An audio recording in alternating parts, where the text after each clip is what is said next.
भोला सुबह सुबह अपनी कुल्हाड़ी को लेकर जंगल की ओर जाने लगा। भोला रोज लकड़ियाँ तोड़कर लाता और गांव में जाकर बेचता। जो भी थोड़े पैसे मिलते उससे जैसे तैसे अपना पेट भरता। उस दिन जब भोला लकड़ी काटने गया, उसने देखा कि बहुत सारे पेड़ पहले से ही कटे हुए हैं। फिर अरे ये क्या, लगता है आज कलवा मुझसे पहले आकर लकड़ियाँ तोड़कर चला गया। वैसे भी कलवा को तो मुझसे बहुत ज्यादा लकड़ियों की जरूरत होती है, इसीलिए आया होगा। चलो अब जंगल के और अंदर जाना होगा। भोला और अंदर चला गया। उसने देखा कि बीच जंगल में बहुत से पेड़ थे। उन पेड़ों को देखकर अरे वाह, यहाँ पर तो बहुत सारे पेड़ हैं। अगले 2 महीनों तक भी रोज लकड़ियाँ काटूं तो भी कम नहीं पड़ेंगी। भोले ने पेड़ काटने के लिए कुल्हाड़ी उठाई। तभी उसने देखा कि ऊपर एक बंदरिया अपने नवजात बच्चे के साथ उस पेड़ पर बैठकर फल खा रही थी। वो बंदरिया इतने प्यार से अपने बच्चे को पकड़कर बैठी थी कि उनका प्यार देखकर भोला रुक गया। ये क्या करने जा रहा था मैं? अगर मैंने ये पेड़ काट दिया, माँ बंदरिया और उसके बच्चे का घर टूट जाएगा। नहीं, मुझे ऐसा नहीं करना चाहिए। शायद इस पेड़ पर बहुत सारे फल हैं, इसीलिए ये बंदरिया यहाँ रहती होगी। चलो मैं कोई ऐसा पेड़ काटता हूँ जिस पर किसी जानवर या पंछी का घर ना हो। भोला और आगे चला गया। उसने अपनी जरूरत के अनुसार लकड़ियाँ काटी और उन्हें बेचने चला गया। ऐसे ही दिन बीतते रहते हैं। भोला रोज उस बंदरिया और उसके बच्चे को देखता। कभी कभी भोला बंदरिया को खिलाने के लिए घर से रोटी भी ले आता।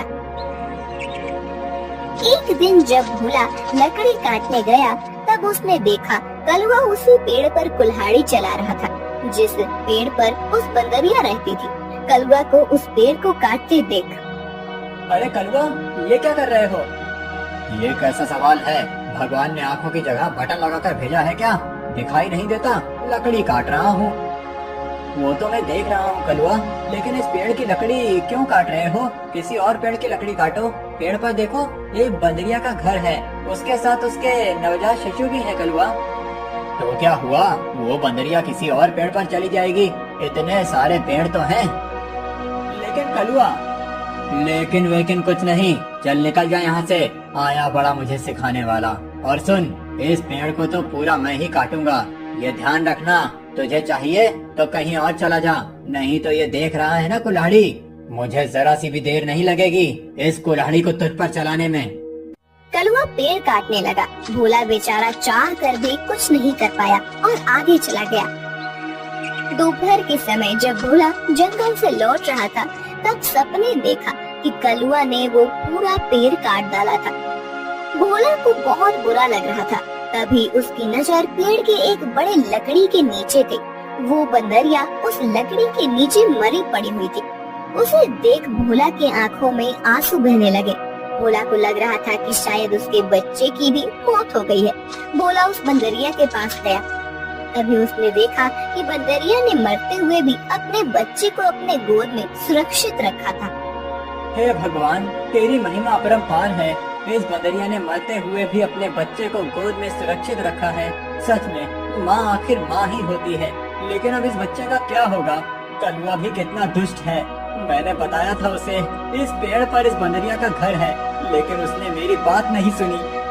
फिर भोला ने गड्ढा खोदकर बंदरिया के शव को उस गड्ढे में डाल दिया। फिर उसके बच्चे को अपनी गोद में उठाकर अपने साथ उसे घर ले आया। उस दिन एक बात से भोला अपने छोटे भाई की तरह उस बंदर को साथ रखने लगा। एक दिन भोला लकड़ी काटने गया था। तब क्यों भोला, सुना है तूने किसी बंदर को पाल रखा है? अरे खुद का पेट तो तुझसे भरता नहीं, अब उस बंदर को क्या खिलाएगा? वो वही बंदर है कलवा, जिसकी माँ के तुम हत्यारे हो। मैंने तुम्हें कहा था कि उस पेड़ पर उस बंदरिया का घर है, फिर भी तुमने वो पेड़ काट दिया। वो बंदरिया पेड़ से गिरकर मर गई, इसीलिए मुझे इंसानियत के नाते उस बंदर को अपने साथ ले जाना पड़ा। अगर मैं उसे नहीं ले जाता तो इस जंगल में ऐसे ही उसकी मौत हो जाती। हाँ तो तू बड़ा दयावान है ना, सारी दुनिया की इंसानियत और अच्छाई एक तुझ में ही भरी हुई है ना। कलवा, मेरी तुमसे विनती है कि आगे से तुम कोई भी पेड़ काटते समय थोड़ा ध्यान दो कि किसी जानवर पंछी का घर न टूटे। ए भोला, मैंने पहले भी एक बार तुझसे कहा था कि तू मुझे मत सिखा। जब तूने कुल्हाड़ी हाथ में लेना सीखा था ना, उसके कई साल पहले से मैं लकड़ी काट रहा हूँ। तू कौन होता है मुझे सिखाने वाला? रुक, तुझे अभी मजा चखाता हूँ। ऐसा कहकर कलुआ ने भोला को पीटना शुरू कर दिया। उसे पीटने के बाद भोला को उसने चेतावनी भी दी कि आगे से अगर वो इस गांव में लकड़ी काटने के लिए आएगा तो उसे अपनी जान से हाथ धोना पड़ेगा। बेचारा भोला घर आ गया और बंदर से बात करने लगा। चलो दोस्त, अब इस गांव से हमारा दाना पानी उठ गया है। उस कलुआ ने मुझे पीटकर साफ साफ चेतावनी दे दी है। अब अगर जान बचानी है तो इस गांव को छोड़कर जाना ही बेहतर होगा। चलो, हम कहीं और जाकर हमारी अपनी दुनिया बसाएंगे। भोला बंदर को अपने कंधे पर बिठाकर गांव से कहीं दूर जाने के लिए निकल गया। दिन बीत रहे थे और भोला दर बदर भटकते हुए काम की तलाश कर रहा था। ना तो उसे काम मिल रहा था और ना उसके रहने का कोई ठिकाना था। जैसे तैसे अपने लिए और बंदर के लिए वो एक वक्त का खाना जुटा पा रहा था। एक दिन ऐसे ही वो थक कर एक पेड़ के नीचे बैठा हुआ था। बंदर उसके गोद में सोया हुआ था। तभी वहाँ एक योगी बाबा आए। प्रणाम योगी बाबा। कल्याण हो पुत्र। एक बात बताओ, तुम इस बंदर को ऐसे गोद में लेकर क्यों बैठे हो? बाबा, इसने अपनी माँ को खो दिया है। इसका इस दुनिया में कोई नहीं है, इसीलिए मैं इसे अपने साथ अपने घर ले आया था। लेकिन हमारे गांव के एक गुंडे की वजह से मुझे गांव छोड़ना पड़ा।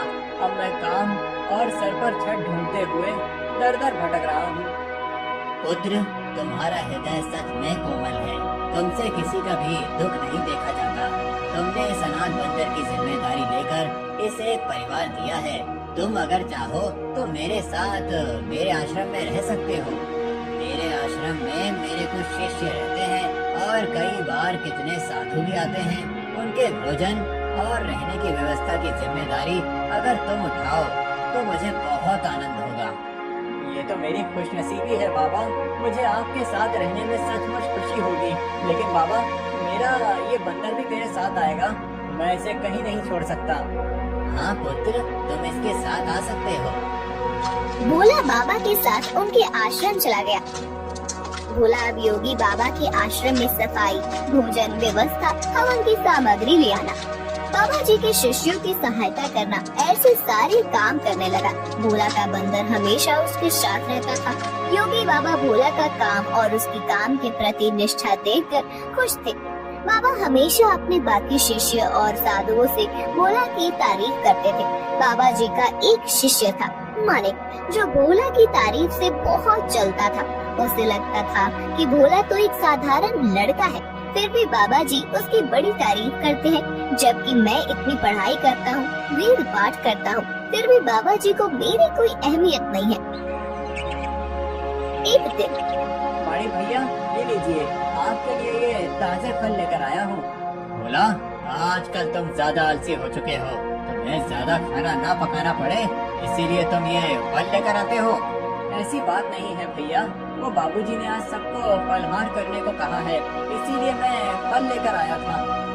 भोला बात कर ही रहा था कि तभी उसका दोस्त बंदर आया और उसने मानिक के फल खा लिए। अरे अरे, ये क्या? अरे संभालो तुम्हारे इस बंदर को। पूरे आश्रम को सर पर उठाकर रखा है। ये बंदर मेरे फल खा गया। भोला, अभी के अभी इस बंदर को भगाओ इस आश्रम से, नहीं तो मैं योगी बाबा से इसकी शिकायत करूँगा। मानिक भैया, मैं आपसे माफी मांगता हूँ और आपके लिए और फल लेकर आता हूँ, लेकिन मेरे इस भाई को मैं अपने से अलग नहीं कर सकता। मानिक को भोला पर बहुत गुस्सा आया। उसने योगी बाबा से भोला की शिकायत की, लेकिन बाबा जी ने भोला का पक्ष लेकर मानिक को ही सुना दिया और ध्यान मग्न हो गए। आज तो हद हो गई। इसकी वजह से गुरु जी ने मुझे डांटा। इसका कुछ करना ही पड़ेगा, लेकिन इस तरह कि मेरा नाम कहीं न जाए और इसकी छुट्टी हो जाए। कुछ दिन के बाद योगी बाबा को उस गांव के राजा ने अपने राजमहल में आने का आमंत्रण दिया। योगी बाबा अपने शिष्यों के साथ भोला को लेकर राजमहल चले गए। राजा ने उनकी बड़ी आओ भगत की। 2 दिन राजमहल में रहने के बाद सब आश्रम लौट गए। फिर 2 दिन के बाद राजा अपने कुछ दास और प्रधान के साथ आश्रम आए। क्षमा करें बाबूजी, यहाँ आकर आपको कष्ट दे रहा हूँ, लेकिन बात ही ऐसी है कि मुझे सोया माँ की भेंट लेने आना पड़ा। कोई बात नहीं, आपके आने का कारण बताइए। समझ नहीं आ रहा कैसे कहूँ बाबूजी, 2 दिनों से हमारी महारानी का नवलखा हार कहीं गुम हो गया है। समझ नहीं आ रहा कि कहाँ गायब हो गया। साफ साफ बताइए कि आप क्या कहना चाहते हैं। क्या हमारे जाने के बाद से वो हार गुम हुआ है? सच कहूँ तो हाँ। मतलब हम में से किसी ने वो हार चुराया है, ऐसा कहना है आपका? नहीं बाबूजी, मैं आप पर शक करने का पाप नहीं कर सकता, लेकिन महारानी की वजह से मुझे यहाँ पर आना पड़ा। महाराज, आपके यहाँ आने की वजह से मुझे कोई आपत्ति नहीं हुई, लेकिन मैं अपने सारे शिष्यों को अच्छे से जानता हूँ। मेरे शिष्यों में से कोई भी चोरी जैसा पाप नहीं कर सकता। फिर भी अगर आपको तसल्ली ना हो तो आप सबकी तलाश ले सकते हैं। राजा के साथ आए हुए दासों ने सबकी तलाशी ली। तब उन्हें भोला की झोली में वो 9 लखा हार छुपाया हुआ मिला। वो भोला को पकड़कर ले गए। छोड़ो मुझे, मैंने कुछ नहीं किया है बाबूजी, मैं सच कह रहा हूँ, मैंने चोरी नहीं की। भोला, तुमने चोरी की है? मैं सोच भी नहीं सकता था कि तुम इतनी गिरी हुई हरकत कर सकते हो। नहीं नहीं मालिक भैया, मैं सच कह रहा हूँ, मैंने कुछ नहीं किया, मैंने उस हार को देखा भी नहीं था। बाबूजी, ये लड़का रंगे हाथों पकड़ा गया है, अब मैं कुछ नहीं कर सकता। मुझे इसे सजा दिलाने के लिए महल लेकर जाना होगा। बाबूजी, मुझे बचा लीजिए, मैंने सच में कुछ नहीं किया। आप मुझे जानते हैं, मैं चोरी के बारे में सोच भी नहीं सकता। बुरे से बुरे वक्त में भी मैंने चोरी नहीं की, तो अब क्या करूँगा, मेरा विश्वास कीजिए।